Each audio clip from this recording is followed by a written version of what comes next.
So it's been a fucking while. I haven't recorded an episode of a podcast in well over a year at this point. And seeing as I just sold my soul and my ass to the government, I figured now was as good a time as any to record at least one or two episodes of the AFD show. For those of you who don't know, the AFD show is the Auditory Fever Dream show, and I have a great special guest here, a fellow expert on the subject today, my brother. Introduce yourself. Hi, I'm known as the brother. I am very well immersed in the Christian lore, so I feel like I serve a special place in this episode. Yes, in this christening, this veritable bottle crashing on the side of the ship that is this podcast. And as those of you who were listening, this is the Christian episode, because Christian, I believe, and many others believe, is the most recorded person in all of human history. His entire life has been chronicled by people who have way more time on their hands than either you or I. And we know pretty much everything about him. We collectively, not me and my brother, though we do know quite a bit about Christian. We are well versed in Christery and Chris lore. I know more about Chris than I do about my own parents. I know more about Chris than I do about myself, probably. I know Chris more than he knows himself. Yes, we both know Chris more than Chris knows himself. I know where he lives. Do you? I do. You do know? I know his address. You know his address? I want to visit him. Don't send him like an acid bomb, like the dude who tried to deform Bjork. I'm surprised no one has done that yet. Like a Bjork stalker. Because I don't think anyone really wants to actually murder Chris. I feel like they just want to make fun of him. I mean, yeah, it's all fun and games until your face gets burned off with an acid bomb. Yeah, it's like a zoo, except when you go to the zoo and you watch the monkeys, you get sad. Yeah, because they're not in the real jungle; they're in the fake jungle. They're in the fake concrete jungle. They're in the hood. But I think we should actually get started with this. Chris, Christine, Christopher, Christian, Weston, Chandler. You forgot Ricardo. Okay, let me start that over. Chris, Christopher, Christine, Christian, Weston, Ricardo, Chandler. Magichan. Oh, I forgot he got married. Yeah, Magichan. My best friend. So, Chris, who was at one point identifying as a male, now goes by a female. They transitioned. M to F. M to F. They transgendered themselves. Somehow. That's not a term. I coined it just now. I'm a fucking genius. They just. I refer to Chris as a he still. You could call me a transphobe. You can yell at me. Bigot. You could call me a bigot. You can throw bottles at my head. I don't care. That's how I feel about Chris. You know, that's how I feel about Chris. Because Chris has no respect for transgender people or women or anyone other than himself. And really. Kind of his mother. Kinda. That's why I said kinda. It's yeah, there's a weird relationship. There's a weird relationship Chris has with his mother, but that is much later down the line. Because how we intend to structure this is going to be the first episode. There's so much information on Chris, I could scarcely fit it into a single episode. There's too much information on him. You would have to run a whole series. You'd have to run a whole series, and they have done that many times. But the most successful and long-form comprehensive history on Chris Chan is the Chris Chan Comprehensive History documentary made by Gino Samuel. It's a heavily professional documentary series, non-partial, based on Chris Chan. It's even Chris Chan approved, is it not? It is. He loves it. Yeah, just because it doesn't make fun of him. Yeah, it's non-partial, non-biased commentary. It's non-biased. You can even see Chris comment on the occasional documentary episode. But if you guys want to know more about Chris Chan, then my brother and I can tell you. Please go check out the Gino Samuel documentary. It's fantastic. He did an amazing job. It's a great job. But I feel a good place to start as any is the start. Would be Chris Chan's early life in our notes here. So Chris Chan was born with high-functioning autism. He, like many autists, I don't know if that's an offensive term.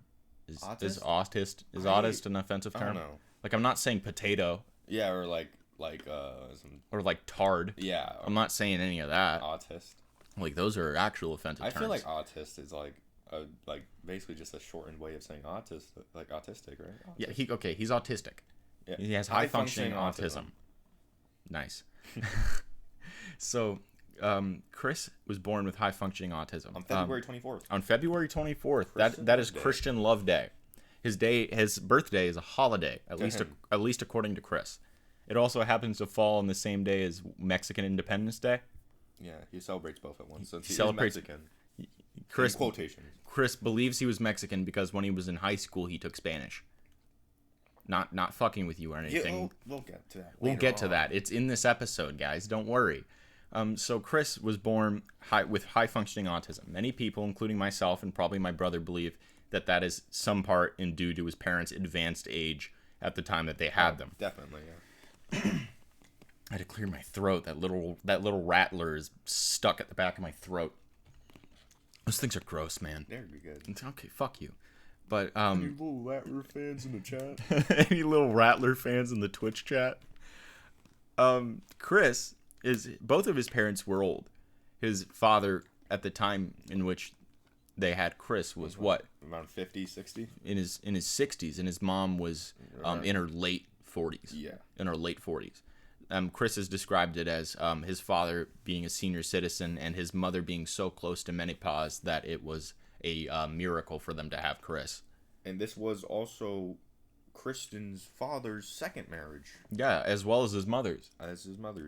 They both have children from separate marriages, all estranged. I don't believe they had any advanced contact with either of them. Chris has a stepbrother in which he, not stepbrother, half-brother. Cole Smithy, in which he's had contact with over the years, but much like the relationship Cole has with his mother Barb, has deteriorated, much like Christian's shirts after that fire. Was that fucked up to say? No. Who makes coffee in the bathroom? Yes, Chris. Actually, no, it wasn't the bathroom. He had a cord and went to the kitchen and caused it. Yeah, but the coffee machine was in the bathroom. Oh, that's true too. Yeah. Why would you do that? It's Chris. That's true. Yeah. That is also much further down the line. See, it's very hard to talk about Chris Chan without having to go on tangents because everything that has happened in this person's life is so wildly ridiculous that you could scarcely believe half of it if it wasn't all on video and in text. You wouldn't believe any of it. Yeah, I feel like if you went to a random guy on the street who did not know Chris Chan, did you know one guy stabbed his taint with a knife over and over again to try to make a fake vagina? While listening to, like, binaural beats, which is, like... They would say, that doesn't exist, and go, yeah, his name's Christian Western Chandler. Which binaural beats is basically softcore sissy hypno. Yeah, until you get into the sissy hypno. It's like when people, like... Chris has to have watched it at one It's point. like when people, like try a drug and, like, oh, I need heroin now. See, you start with the binaural beats and then go to the sissy That's how you get there. Goku listened to it. Yeah. He said he could feel changes. It said so in the comments. But Chris's early life is we don't actually know a whole lot about Chris's really early life. We know that he was a baby. We know that he was a baby, as most people were at some point. And when he was born, his name was Christopher, and he went to a mall around Christmas time, and there was a bear there, right? An animatronic bear. He was a composer in a like Christmas orchestra, and there wasn't really anyone there. And how this bear worked is there was a guy operating it who could speak through a microphone, and it would talk like it was coming out of the bear. And Chris Chan and his parents were pretty much the only people there, right? Yeah, it was like Christmas time. No one wants to go to the mall around Christmas time. Yeah, and the bear went, "Well, what's your name? What's your name, son?" And Chris went, "My name's Christopher." And then the bear misheard it and said, "Oh, Christian?" Yeah, son, what? I mean, he took us on as from a sign from God. Yes, naturally, as natural language processes, as natural processes of the human brain would go, he took this as a sign from fucking God that his name should have been Christian. And his father went as far to say that he wanted to name Christopher Christian, but he chickened out, whatever that means. Why? Whatever that means. I think Bob was just talking out of his ass. Probably. He probably, like, was trying to do some weird, like, prophet disciple shit where he's like, I knew God told me to because God talks to me all the time, but I didn't want to do this. Yeah, there's that's probably what happened. I think it's safe to say. So from this point forward, Christopher is now Christian. He had his name legally changed. Thanks for fucking up the audio. Stop making excess noises. I didn't mean to. It's gonna sound awful. Well, you can cut it out. I could cut it out in post. I'm just gonna have to do some coding shit and get it out of there. But a few years later, Chris was big into the video games. Actually, you forgot one part. What did I forget? Christian's vow of silence. Yes. I feel like I should talk about this since I Yes, you brought it up. By all means, take the stage. Christian, when he was, I think around 4, around there, he had a babysitter. I think her name was Roach. Horrible name. That's what he called her, at least. Oh, well, yeah, but if that was her name, that's a horrible name. Her name was probably like Roche, Or as like short Rachel. for like Rochelle. Yeah, or like Rachel or something. And Roach, because she's like a cockroach. I'm Chris. Yeah. But, she was on the phone, and he was trying to get her attention. But, instead, she got mad and locked him in a closet with a bunch of toys. According to Chris. According to Chris, he probably just got, like, put in a room, a separate little, like, the living room. Yeah, like timeout. Yeah, like, hey, stop, I'm trying to do something. And then, he stopped speaking because he got so scared and traumatized.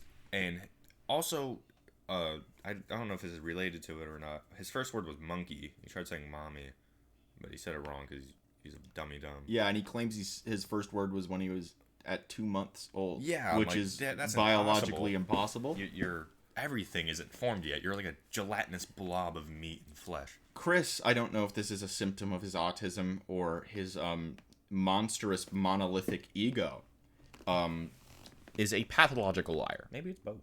It's probably both. Probably. He's a pathological liar, and I don't believe that. I don't believe that they know many. I don't believe that they know that you can't speak at 2 months old. You can't. It's like, yeah, like Your vocal cords aren't fully formed yet. I don't know if that's true. I think your vocal cords are fully formed, but your brain, mental capacity, your brain to is too comprehend speech. Yeah, your brain is too small to form words. You're You can't too move. dumb. You can't move your tongue yet. You still don't even have a knee. You can't even move. You don't really have kneecaps at that stage You either. can't even just like sit and like roll. Yeah, and cry and laugh, Shit yourself. shit yourself. Which Chris did well into his 20s, Maybe 30s. into his 30s. I think he's better about it now. Oh yeah. I felt like he found out that was a bad thing. That Bad thing to do. He regained control of his bowels. Somehow. So,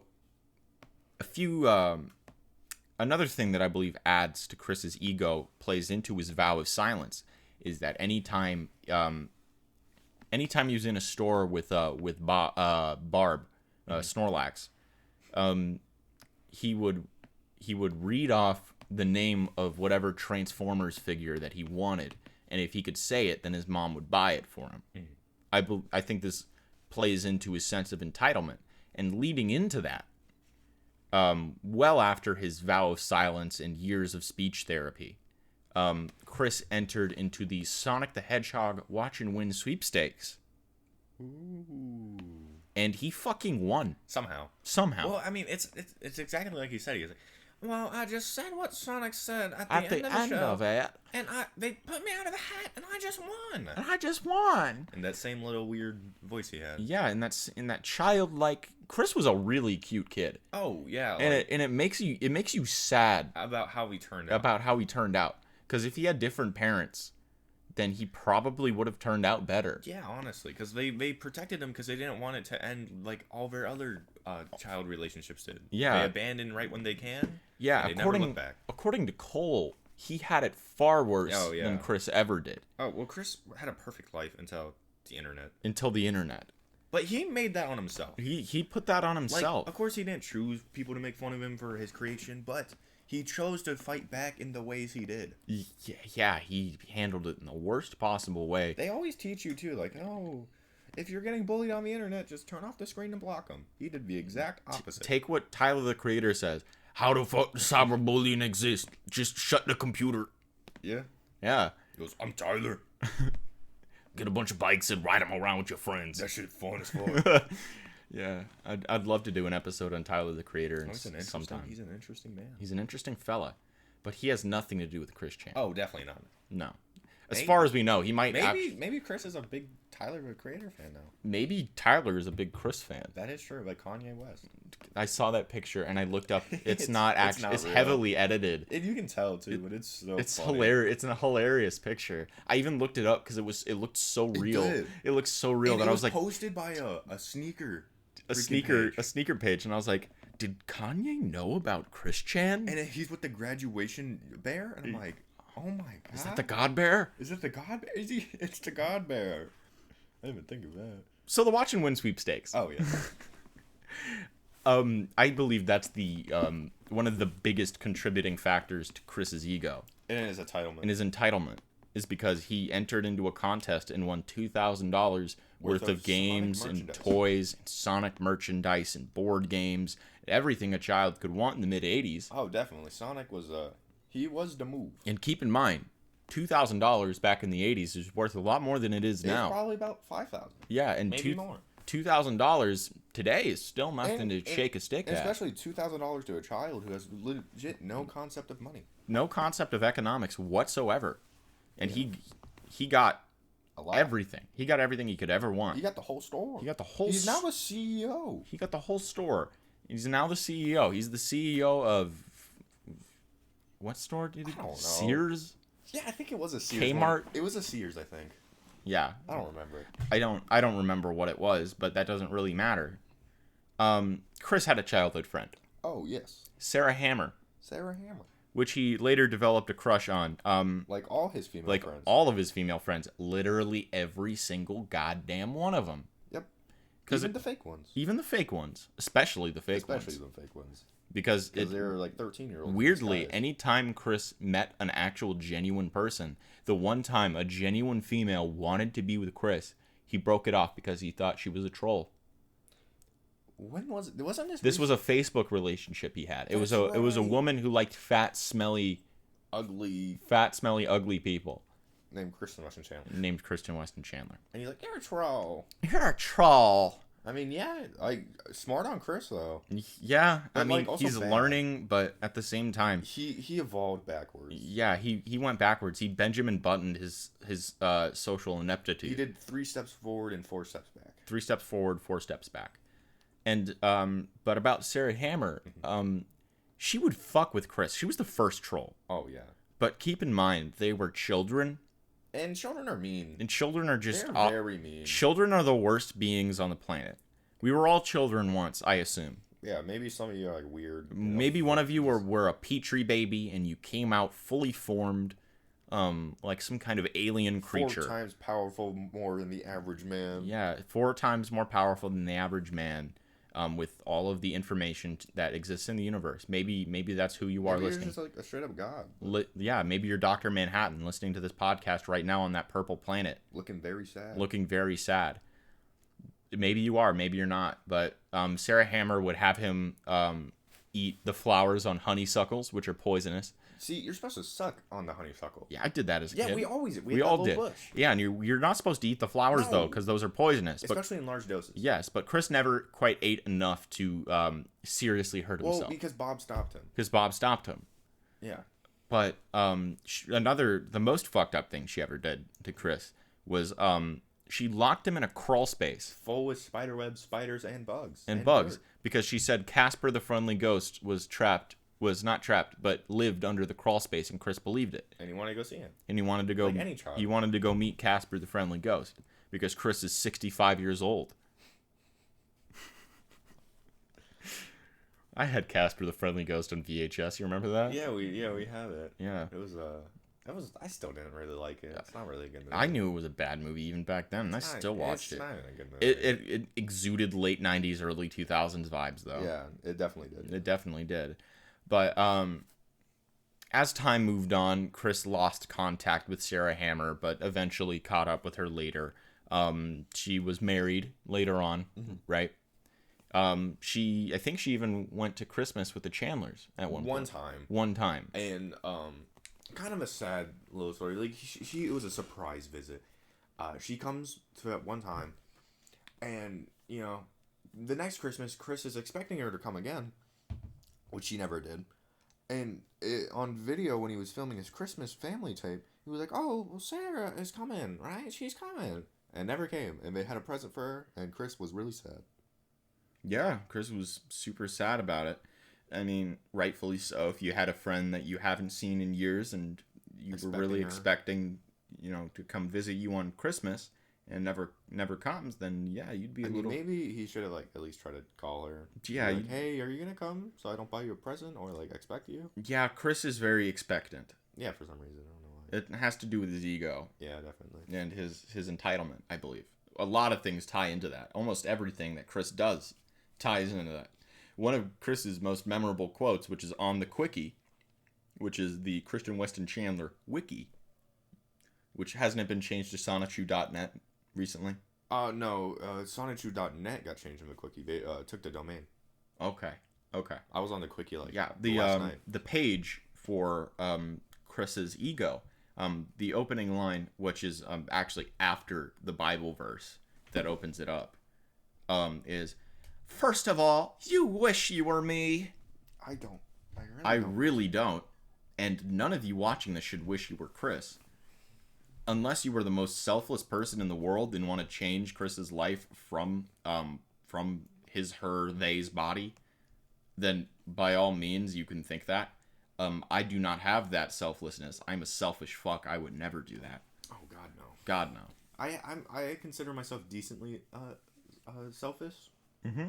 Or selfless, but that is crossing the line. That's crossing the line. But moving off of Sarah Hammer for a bit. Chris's elementary school.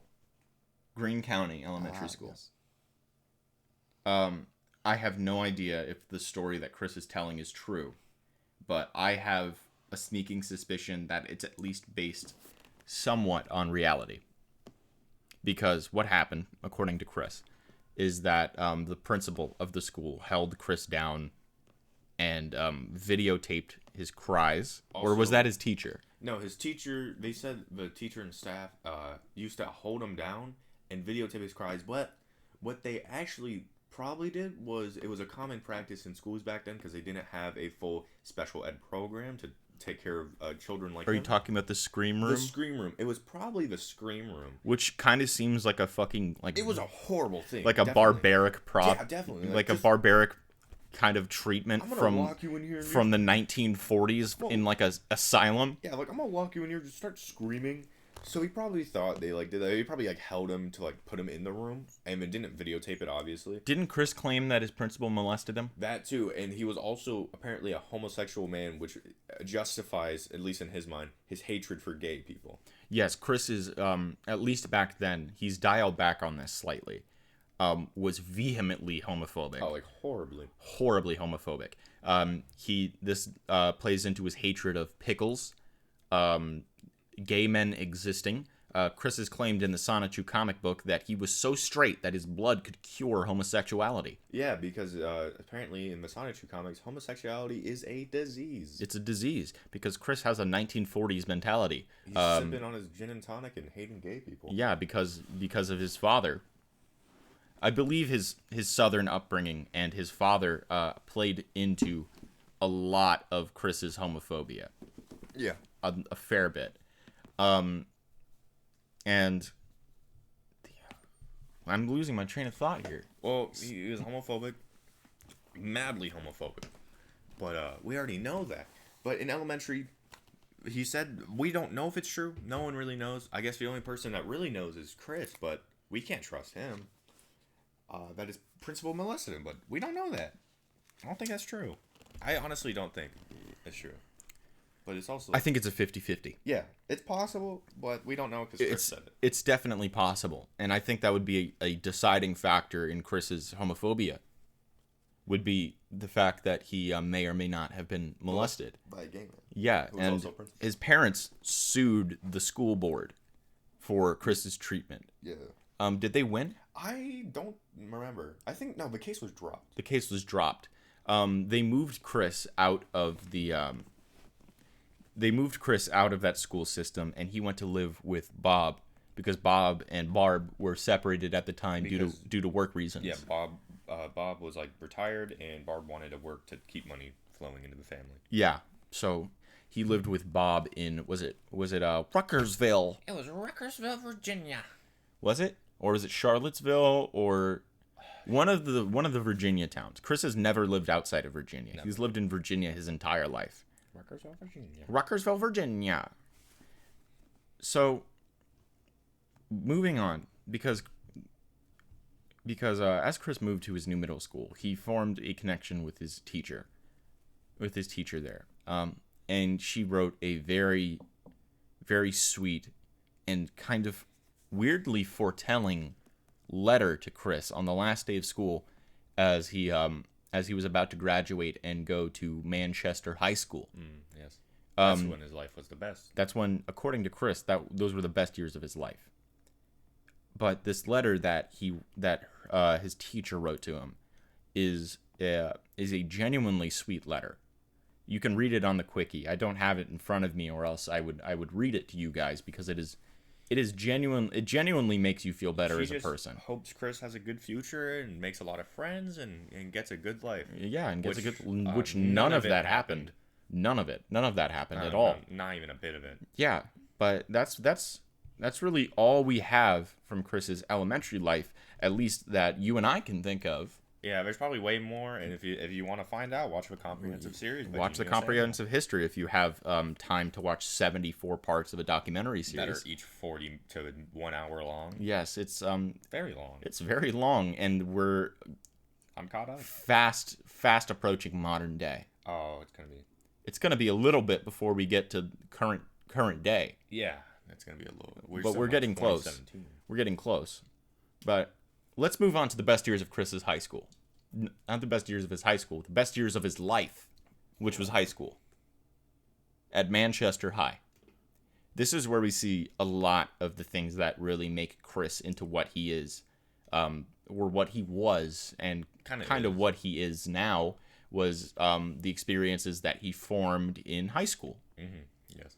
So, Chris, he took Spanish. Oh, yes. He took Spanish, and he believed it's a common practice for people in high school to take who take Spanish to adopt a Spanish name to kind of get into character. Yeah, because when you're in Spanish, you mainly speak Spanish, so you can formulate the language more. I never took Spanish in high school. I never did, but that's also because I went to high school for like a year. So yeah, I went to high school for all 4 years and then got kicked out. But that's besides the point. I'm not Chris. So Chris adopted the name Ricardo. So Christian Ricardo Weston Chandler.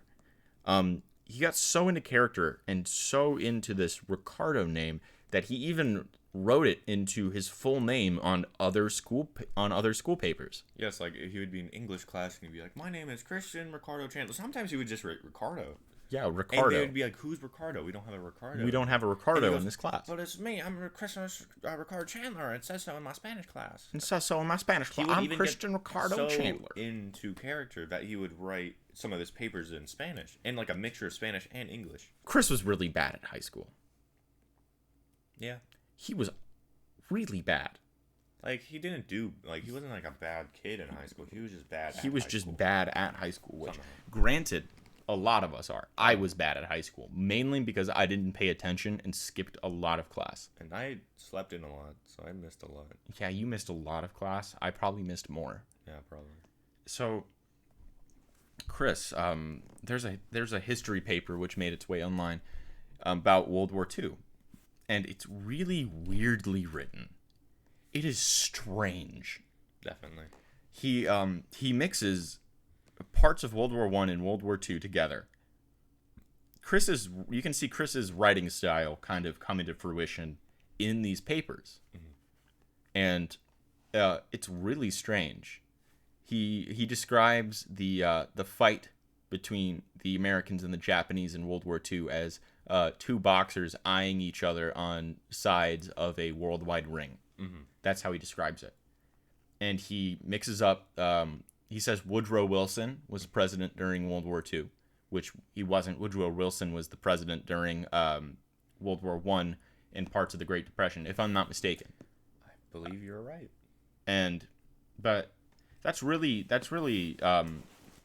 not all that important to Chris's overall life. I just thought it'd be prudent of me to mention how he reacted and how he did. Also, I'm pretty sure he included that his name was Kristen Ricardo Chandler on that paper. On that very paper.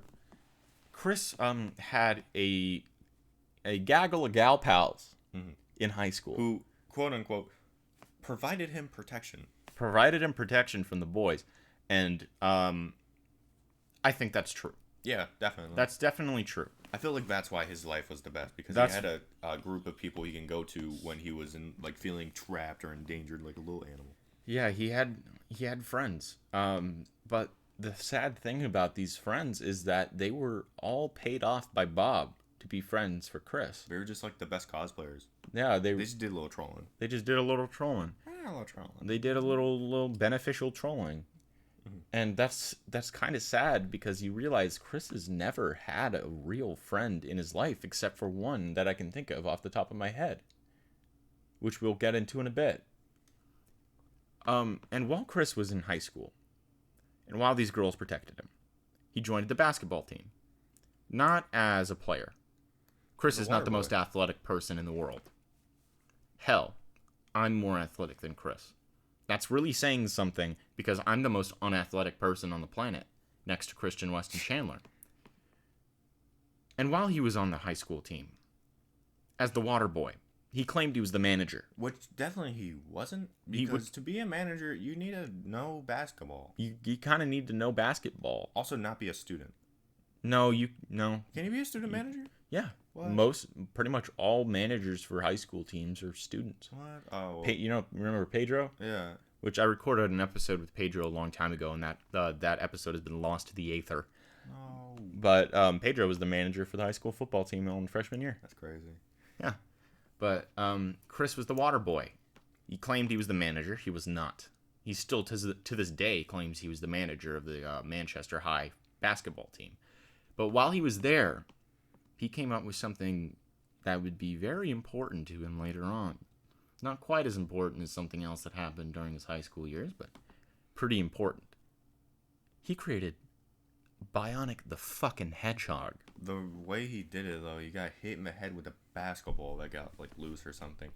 And he was just like, I don't know how, you get hit, and then you're like, oh, Bionic Hedgehog, oh, basketball playing Sonic. Yeah, he claimed Bionic was the brother of Sonic. Oh shit! I just jumped ahead. Well, no matter. It's next. Bionic is the brother of Sonic the Hedgehog. In hearing the name Bionic, you think cyborg, right? Bionic, like a cyborg, Bionicle, the Terminator, RoboCop. Anything revolving around robots. Everything revolving around biotechnics. Bionic. It's a hedgehog. Yeah, that plays basketball. It's a hedgehog that plays basketball. I don't know why he just didn't call him Bonic. Or Ballin the Hedgehog. Or get dunked on. Yeah, Dunkosaurus. Dunkulon. Dunkhog. Legit anything. Yeah. Anything. But that's where Chris's fascination with combining two things, one of them being a hedgehog, a Sonic hedgehog, and a random thing together came from. And while Chris was in art class one day, this fateful day that would form something that would revolve around Chris's life for the rest of his life up until modern day, Chris was involved in a high school project in which he had to make an album. Yes, Christian and the Hedgehog Boys. You're getting a little ahead of yourself, but yes, Christian and the Hedgehog Boys. And for the album cover, it could be anything, as long as you didn't use copyrighted characters, because he both included in the original prototype of the album cover Sonic and Pikachu. Because those are his favorite characters. Chris was big into Pokemon at this time. There was another news broadcast where he was it was a fluff piece. But we'll get into that later. No, it's around the same time. He was 17 in that video. That's right. Yeah, he used to cosplay as Ketchum. Yeah, it was the news, because Chris has been on the news several times. Yes, for some reason he keeps appearing. He just keeps appearing. Wherever like people are, he's there. Yeah, like an SCP. Yeah. But Chris was on the news, and they were doing a piece on the Pokemon craze, which was happening at the time. And Chris is sitting in the background. They don't really talk to him. I wouldn't either. He's sitting there. He's 17 years old Smelling like in Hot this video. Pockets. Smelling like Hot Pockets, rotten watermelon, and Axe body spray. Playing Pokemon. Playing Pokemon. Dressed in a full Ash Ketchum gear. Which he would wear outside of cosplaying events and all of that. He would wear that regularly. I'm 90% sure he wore it to high school. Oh, probably, yeah, definitely. I'm not proud of this fact. I would have 100% bullied Christian in high school. I think I would too. Like, that's like really mean. But It's like, really mean. I definitely did a little bullying in high school. I feel like I would just like leave him alone until he comes up to me and I'd be like, dude, like. I did a little low key bullying in high school. I'm not proud of it at all. I was a huge douchebag. People liked me, but I was a huge douchebag. I fucked with people a lot.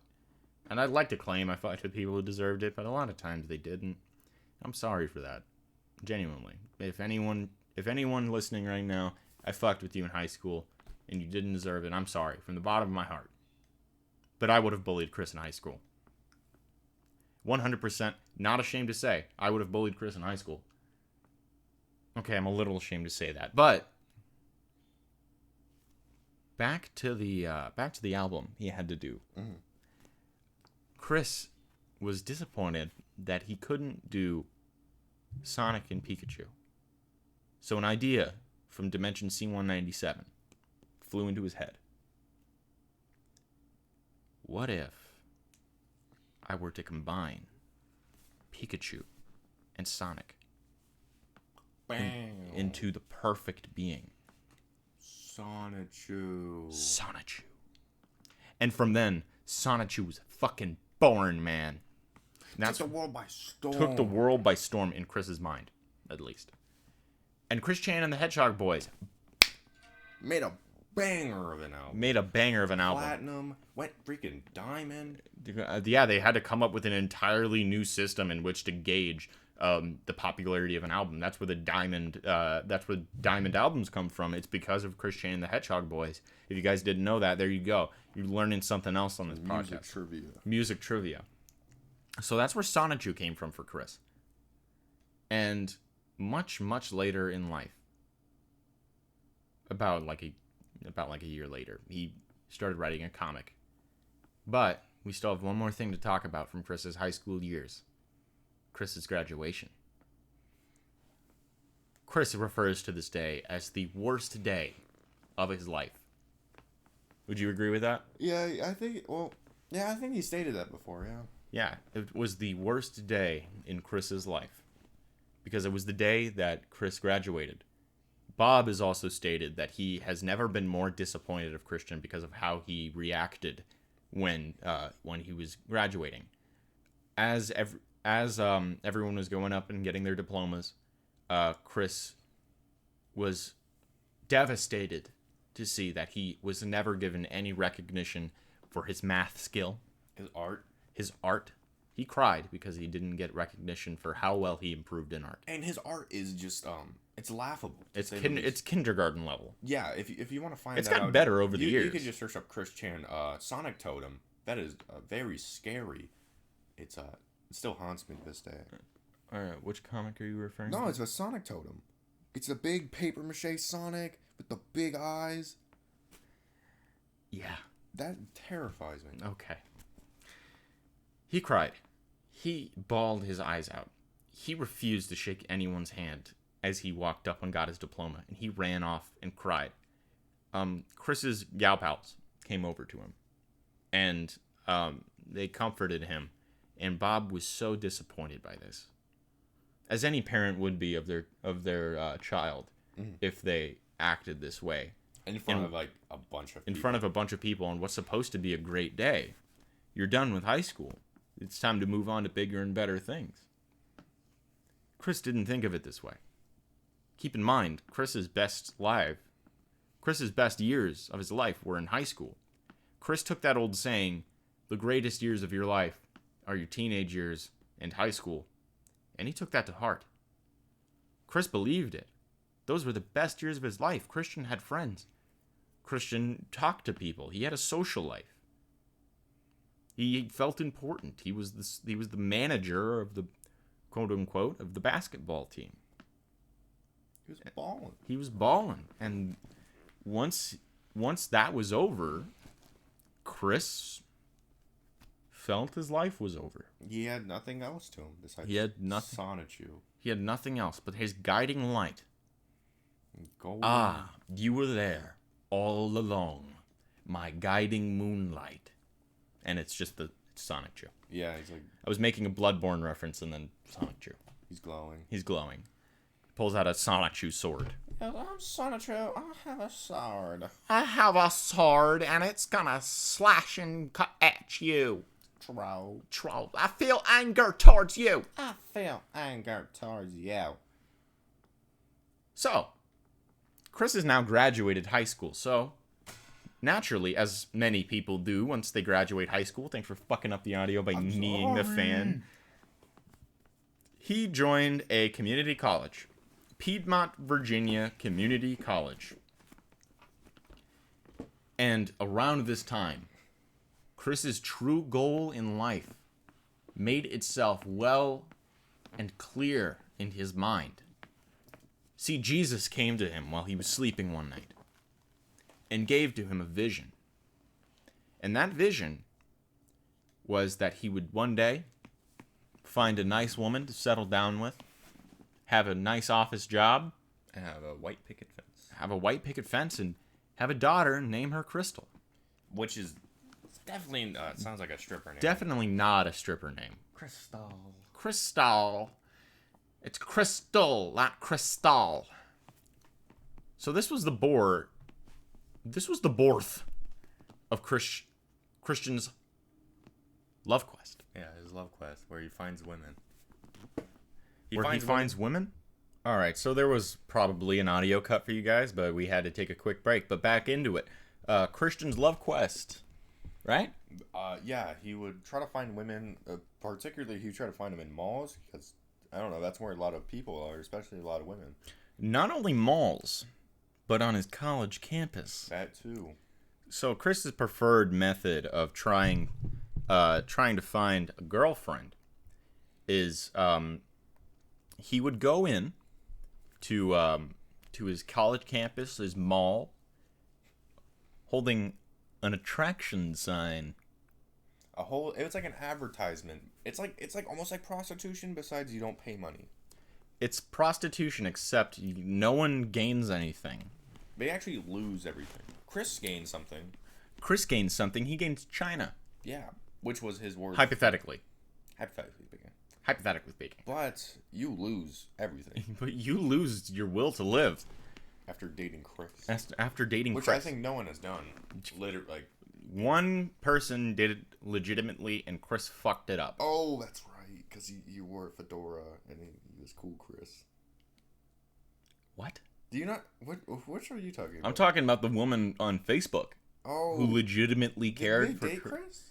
She was Facebook dating.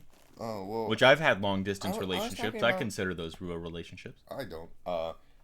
Now it's political relationship time. No, but they were playing pool, remember? It was that one girl that set him up with that fat chick. And they were playing pool. And then he was like, hold up, I gotta be cool, Chris. Like, she was liking Chris. Like, normally, like Chris, right? Mm-hmm. But then he puts on this cool guy facade. He puts on a fedora or something, or a Kango. And a Kangol hat, and he becomes cool Chris, like a beret, like he's a fucking African dictator. Never mind, dude. I was getting that mixed up with an episode from The Office. Did you? Well, Chris's life is kind of like a sitcom. It low-key, okay. No, but this did happen. A girl went on a date with Chris, and he messed it up because I think he became meaner. Because Chris is Chris? Yeah.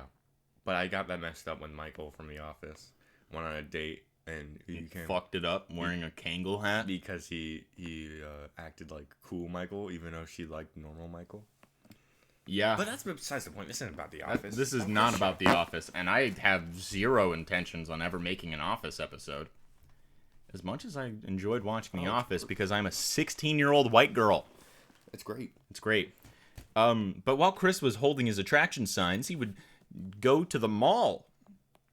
As you mentioned earlier, he would go to the mall, and he would hold his attraction sign. Said, hey, I'm looking for a girl, 18 to 22. 18. Can't smoke. Smoke, Can't drink. Smoke free. Can't drink. Can't be black. And has to have sex with him. And you must have sex with Chris. So, Chris was kind of racist. Oh, like big time. Like big time. It wasn't as overstated as Chris's homophobia, but it was definitely there. Chris did not want to date a black woman. The reasons are relatively unknown.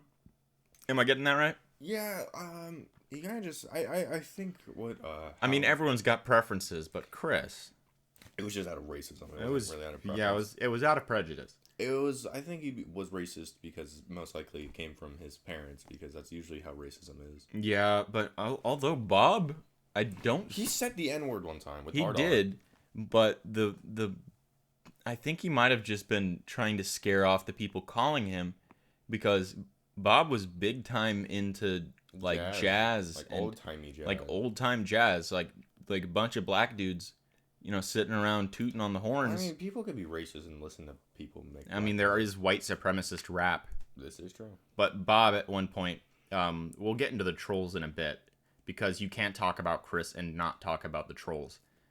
They would start calling his house all the time, and Bob would usually be the first one to pick up. And this was around the 8th call he got that day.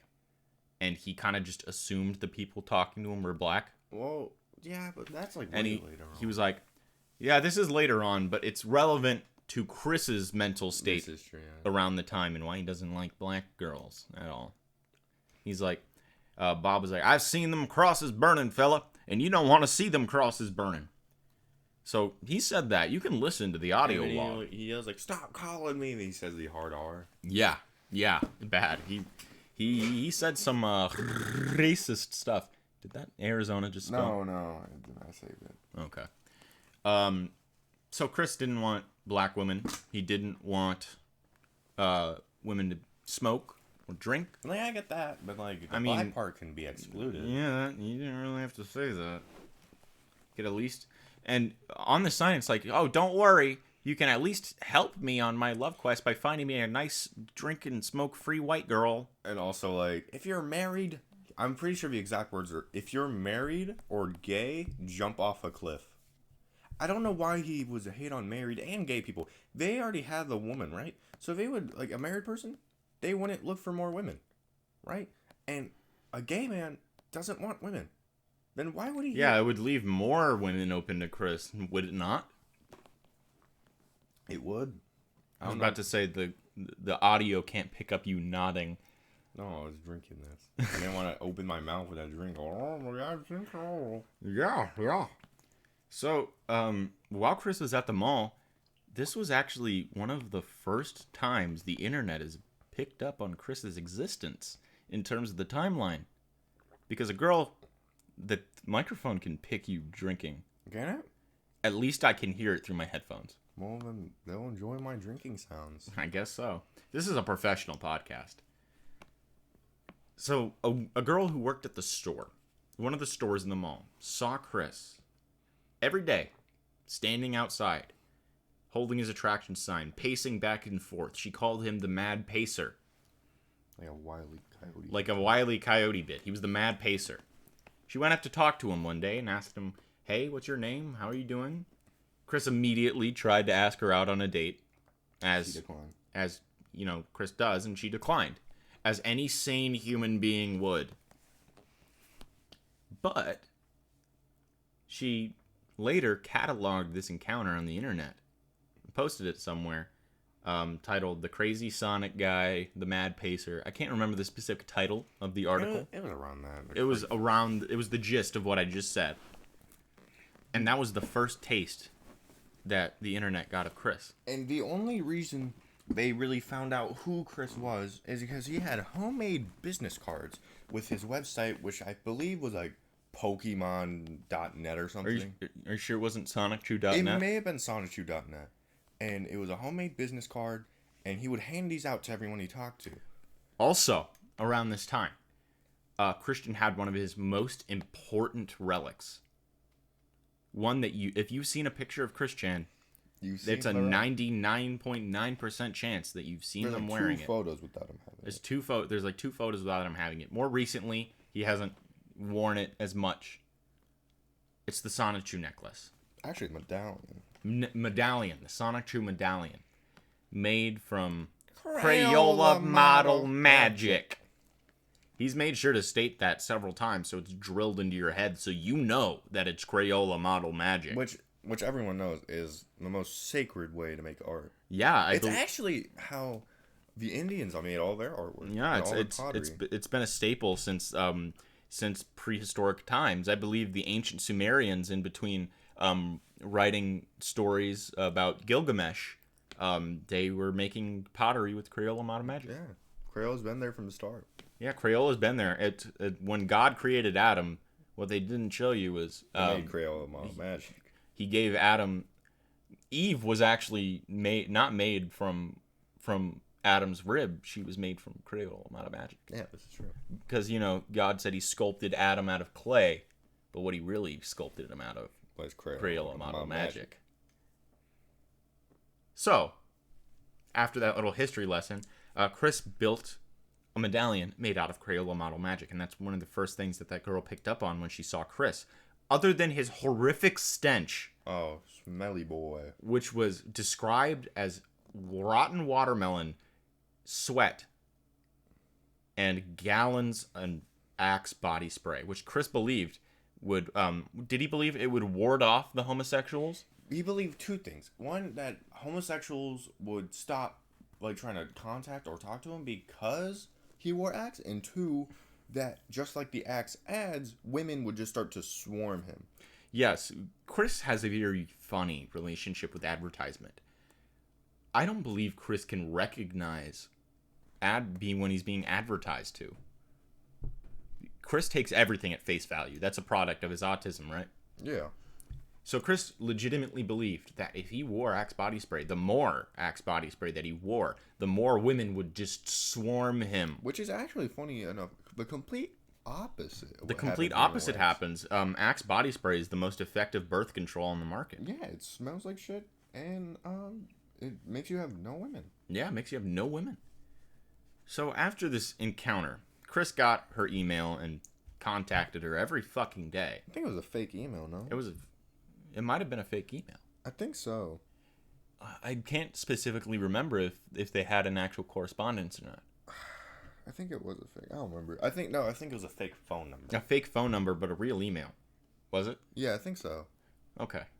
So Chris didn't only just advertise himself at the mall, which he later got kicked out of the mall by jerk-ops, which Chris poignantly named them because they were just mall cops saying, hey, you can't advertise yourself in a public business like this. And he would always state that they were jerk cops because real cops wear the right colors, which is blue. But they wore black or white. So the jerk cops didn't like this about Chris. They did not like that he was standing around at the mall accosting every goddamn woman that came across him. So eventually, they kicked him out. Is that right? Yeah. They kicked him out. Say, you can only return with your parents. Yeah, with your parents. So Chris was, his heart was smashed to 0. Was that right? I think he said my heart was brought down by 85%. Yes, and then he felt that the only other way that he could carry around his attraction sign was at his community college, Piedmont, Virginia Community College.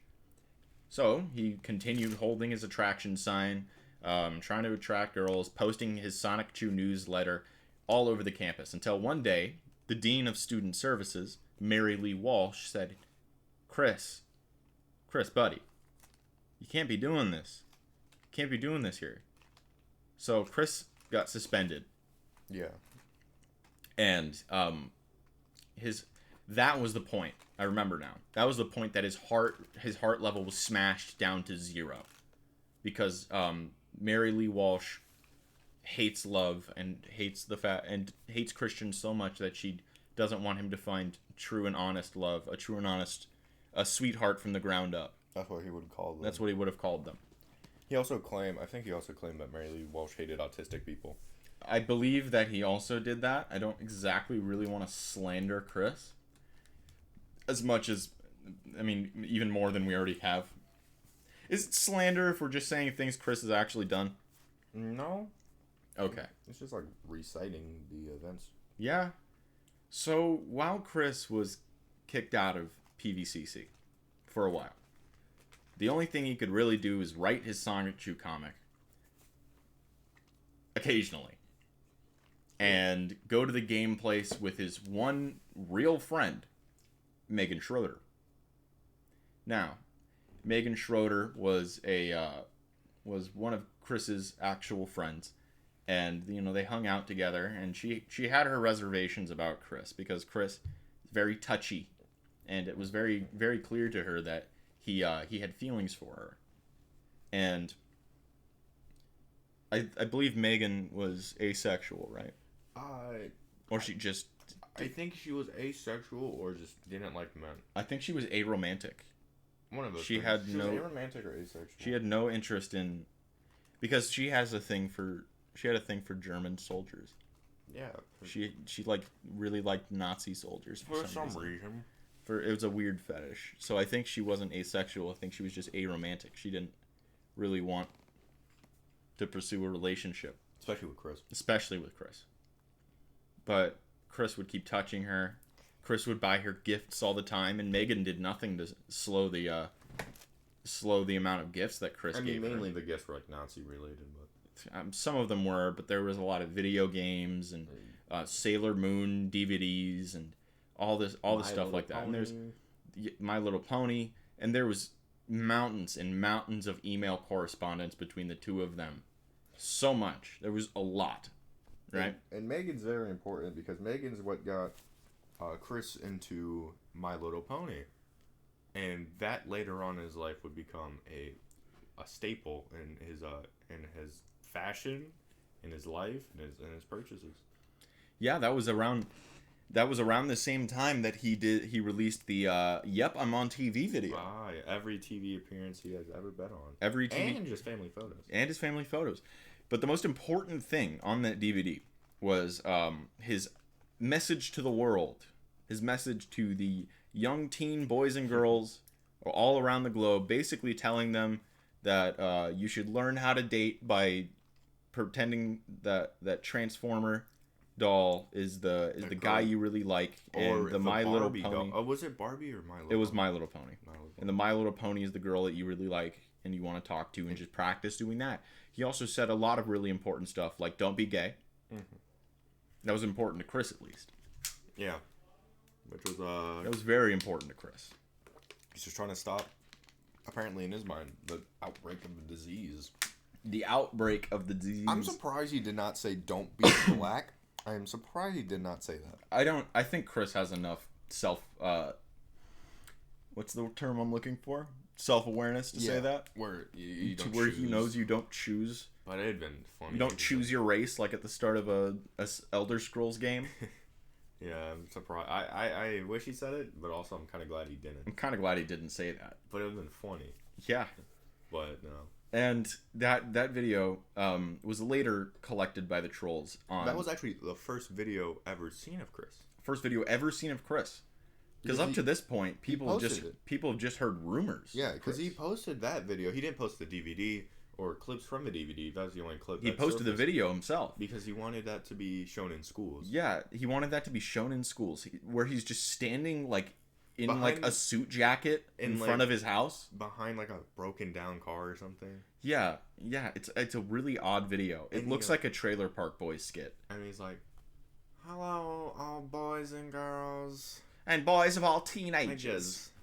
I'm here, and you are there. I'm here, and y'all are there. I mean, no, really? Yeah. I thought I was with Chris. Yeah. So that was the "Yep, I'm on TV" video. Mm. And while and you know, he uploaded that himself. So that's the first video evidence that people saw of Chris, because up until that point there was only whispers. Yeah. There was only whispers and rumors of Chris through the many public sightings, and related, the first real image that was widely dispersed around the internet was the picture someone took of him at the game place. Wearing his whole Ash Ketchum getup. It was no. Was it not? It was he was wearing the classic. Oh, that's right. The classic is the shirt that you guys see a lot that Chris wears. It's the red and blue clown polo shirt with the Sonic Chew medallion, the taped together glasses. He looks like Bubbles from Trailer Park Boys, but even more socially inept. My brother doesn't like Trailer Park Boys, but for those of you who are cultured, yeah, that's what he looks like. Cultured and being unfunny. Shut the fuck up. Trailer Park Boys with the shit. Except for seasons 7 through 9. Don't watch those. Seasons 1 through 9. Fuck you. But that was the first real image that floated around. And you know where that image went? Where that image was posted? It went to Quickie Farms and It went to Encyclopedia Dramatica. it went to Kiwi Farms and Kiwi Farms and Encyclopedia Dramatica, and less talked about, the Something Awful forums. Yep. So that was the first real exposure the public had to Chris. And by public, I mean people nearly as autistic as Chris slamming their keyboards on the internet and jerking off to people's pain. You're like, hey, I'm bullying a guy on the internet. Yeah, exactly. That was the first public exposure that people had to Chris. And Chris, eventually, he noticed. And he did not like what he saw. Well, there was a lot of slander on those pages. Do you understand? He was very mad. He was very mad. So he had to revolt. And what did he do? Made a video. He made a video. Yes. And his purpose for that video was to give them so much real information about himself that it would be a quote-unquote information overload, and they wouldn't be able to handle it.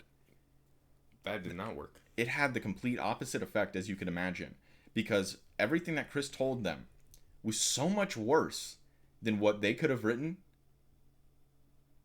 that it completely flipped the script onto Chris himself. The script did a full 360, flipped onto Chris, flipped around, back onto Chris. Full 360. Right? Yeah. So they claimed that Chris was gay, that he loved pickles, he loved dick, and he loved all that. And they drew pictures of Rosa Chew with a penis. He didn't like that. He did not like that. Rosa Chew, for those of you who don't know, we haven't mentioned it, is the wife of Sonic Chew. Amy Rose mixed with a Raichu, right? Yeah, it's a Raichu. With a Raichu. And Chris did not like that.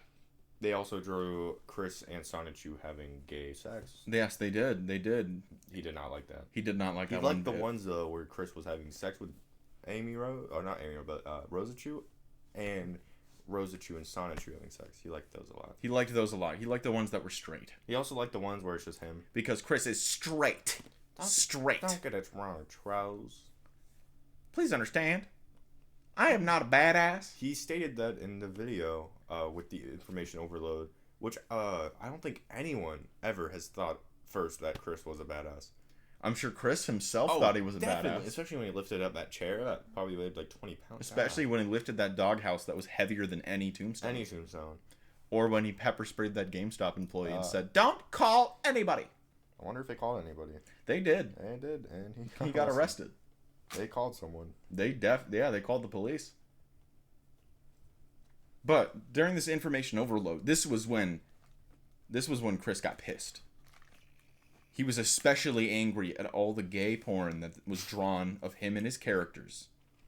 Especially angry. So you know what Chris did to fight back, Rusty? What did he do? He decided to draw his own art. Ah.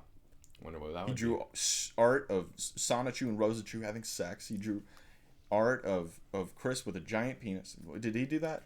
I don't remember. There was a giant penis comic eventually. That'll be in one of the episodes one of these days. But the most important one was an image of Chris finger banging a mystery girl. He blacked out her eyes in a Oh, drawing. he did that later to conceal her that's identity right. because the trolls claimed, the people on Encyclopedia Dramatica, 4chan, Something Awful, and the Kiwi Farms, they thought that that was Chris's imaginary daughter, Crystal. Which then he would go on video. He would go on video, and That is not Crystal. That is my friend Megan Schroeder. And he just doxed Megan. yeah, he doxed Megan and also ruined his only friendship. And he ruined his only friendship. And Megan, rightfully so, felt so grossed out and betrayed by this whole thing, she cut off all contact with Chris. Well, that's not entirely true. Because there are emails that exist after this whole thing to where she's saying, I don't know if I'll ever be able to trust you again. Just leave me alone, and maybe someday we can pick our friendship up where we left off. So Yeah. Chris completely ruined his only friendship. His only real friendship. And later, he got kicked out of the game place. Why was that? He got kicked out because when he would lose in trading card games such as Pokemon and what else did he play with? Bakugan, Yu-Gi-Oh! Yu-Gi-Oh, like all that. He would yell at the small children that beat him because it doesn't take much to beat Chris in any game, really. Yeah. Maybe a little big planet in a world he designed for him to win. The autism tutorials. The autism tutorials. But he would also, I think he would also yell racial slurs at the black kids there. Yeah, I'm 90% sure he did. And got kicked out. And then later he would harass the owner of the game place. Yeah. So later, when Megan found out what Chris had done, because the trolls reached out to Megan and she found out what Chris had did, and they linked her the video of Chris saying, "That is Megan." She cut out all contact with Chris, and Chris tried to reconcile by concealing her identity just by putting like a black censor bar over her eyes, like it's a To Catch a Predator thing, where they walk in, they blur out their face. Which didn't really work since he already revealed her identity. He already revealed her identity, and it's a drawing. And also, the photo has been, like, widespread. Oh, it's been super widespread. So, like, I don't know what he was trying to hope to do there, but it didn't really work. So after Chris handled the situation in the worst way he possibly could, burning down friendships and bridges alike, the first trolls descended onto Christian. These first trolls, that I can think of at least at this time, the most important of which being Clyde Cash. Would you like to introduce Clyde Cash? Well, Clyde Cash was the first troll. I'm not sure where he originated. I'm pretty sure it was one of the forums. But he would pose as like a big player. He was super rich. He used the name Cash. He had a mansion, which was just a harem. Yeah, it was a harem of girls that Chris ruined his chances of being with. So, in this fictional harem, Chris all thought it was real. Clyde Cash would harass him in the troll manner that, trolls do. Especially back then, because keep in mind, this was all in the mid-2000s. Yeah, not even mid. It was like early 90s to early 2000s. No, because Not he early, graduated in 2000. Did he? Yeah. Oh, okay. Never mind then. So this was around 2004 to 2008. So a lot of people had some free time, especially Clyde Cash. Yeah. He would troll him. He Yeah. did a little trolling. And these girls that Clyde had to basically fix, they had to come from somewhere. They had to have met Chris at one point. And that's where the man in the pickle suit comes in. Now, the man in the pickle suit was a black man wearing a pickle suit. There's two things that Chris hates. Black people in pickle suits. And men. And men. Black men, pickles, and suits. I don't know if Chris hates suits, but he definitely hates pickles. That's true. And Especially if a black man is wearing a pickle suit. Mm-hmm. So Chris would go on fake dates with these girls that would reach out to him. And the man in the pickle suit would basically show up and cuck him.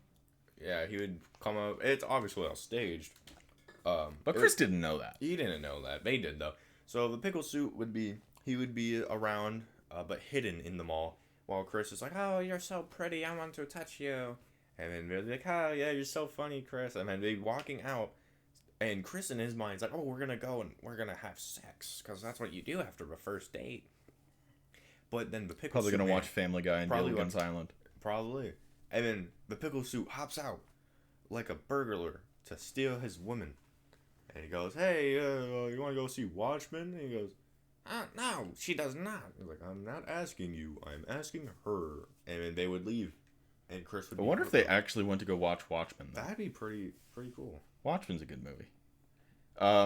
But that's where the man in the pickle suit comes in. And we're skipping ahead a bit because this episode has to come to an end eventually. We're coming out to the hour and 10-minute mark in a few seconds here. The worst troll. Not even the trolls liked this one. He was just bad. This was the first high-profile fake girlfriend for Chris. A 12-year-old boy speaking in a falsetto voice going by the name Blue Spike. Also Julie. Or Julie. That was the girl. That was the girl name, but his troll name was Blue Spike. So Blue Spike would call Chris speaking in this high voice falsetto tone and basically have Chris fuck a blow-up doll, which was named Officer Nasty. Don't look that up. And basically just have phone sex with Chris. And this all culminated to one point to where it was a phone call and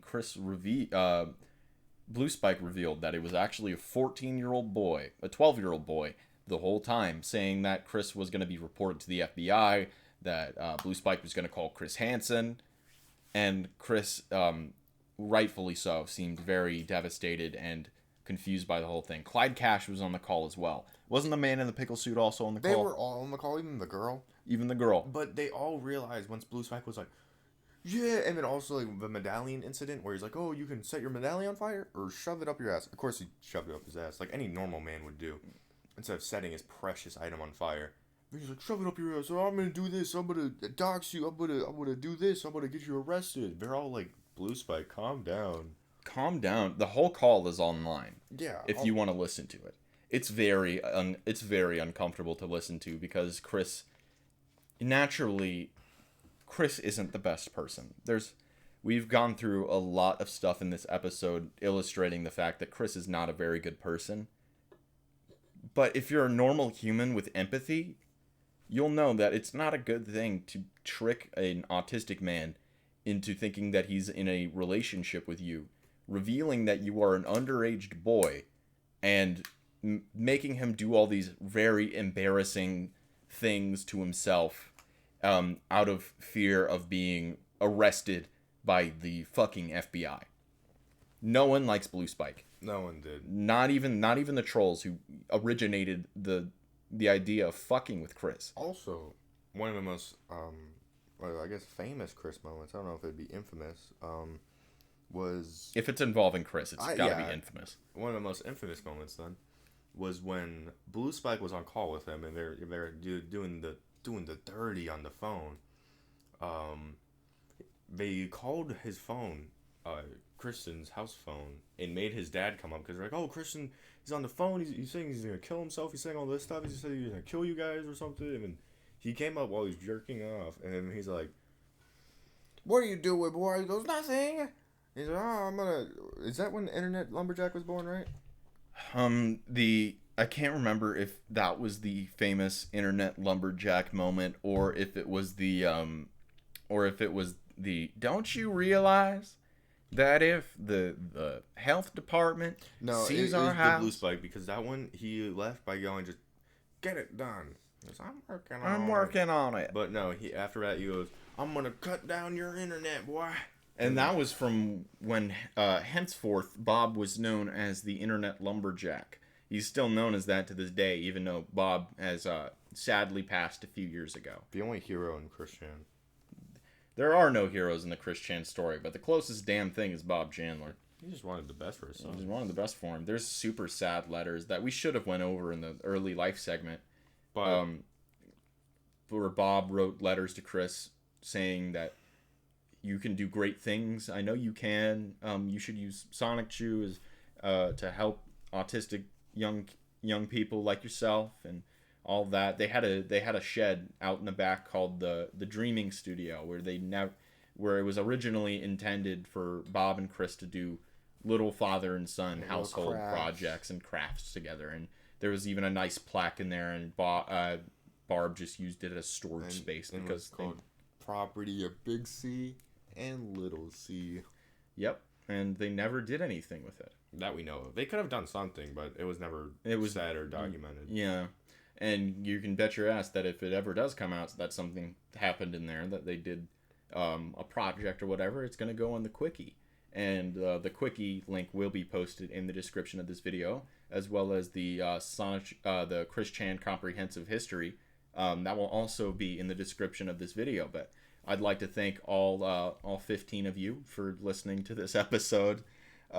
It's been a lot of fun recording this, and part 2 will be up sometime this week. So I'd like to thank you for listening. I'm sure this guy. Thank you. Yes, my brother would also like to thank you for listening to this episode. I hope you guys have learned something about the most documented man in human history. We will pick up next episode with some more prolific trolls. Well, thank you guys for listening. It's been a whole lot of fun, and we'll see you guys next time. Oh!